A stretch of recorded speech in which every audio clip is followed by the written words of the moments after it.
Саяны хариултаа сонсоход ер нь тэгээд ямар ч төсвийн зардал байхгүй. За тэгээд дээрэс нь ерөнхий сайдтай ойр ажиллахыг хүсэж байгаа бизнесийнхэн нь өөрсдөө холбогдоод явцдаг, асуудлуудаа танилцуулаад явчих болно гэж тэгж байгаа юм бол заавал хуульчилж өгөөд байх бас шаардлагагүй юм шиг харагдаад байна л да. Надад бол яагаад заавал тэрийг хуульчилж өгөх ёстой гэж одоо манай улсад чинь бүх зүйлүүдийг одоо ингэж хуульчилж өгдөг.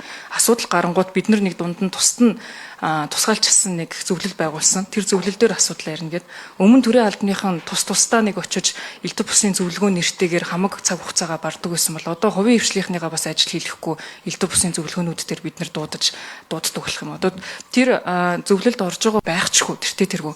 Тэр чинь нэг эргүүлж харж танхим тэл компаниудын захирлууд очино. Ер нь нэг манай тийм олон ч тийм компани захирлууд байхчгүй тэртээ тэргүй. Тэр чинь нэг эргүүлж харж танхим дээр хуралдаад нөгөө талдаа ерөнхий сайдын зөвлөл дээр очиж хуралдана гэл нэг ийм л ажил хийдэг нэг газар болж хувирах гэдэг шүү дээ.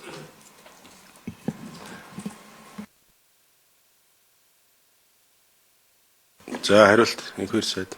Нэг талдаа зөвхөн бизнес ирэх ашиг биш шүү дээ. Энд судлаач нар оролцсон, мэргэжлийн холбоод оролцсон, эрдэмтэд оролцсон. Нөгөө талаас хэрэглэгчдийн бас ирэх ашиг төлөөл оролцсон. Танхим гэдэг бол цэвэр бизнесийн ирэх ашиг хамгаалдаг байгууллага. Тэгэхээр ерөнхий сайд улс төрийн шийдвэр гаргахад бүх энэ салбарын төлөөллийг сонсож явах нэг чухал байна.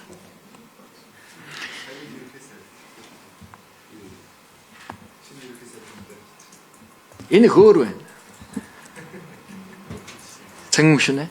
Асууж байгаа өөдөр ханд бүгдээрээ болгоё бүтээ гэж.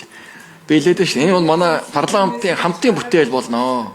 Тий. Өнгөрсөн 35 жилийн нэг дүгнээд нэг дүрм журмаа бизнесийнхаа нэг дүрмийг нэг жоохон шинжилж байгаа л үйл явдал шүү дээ.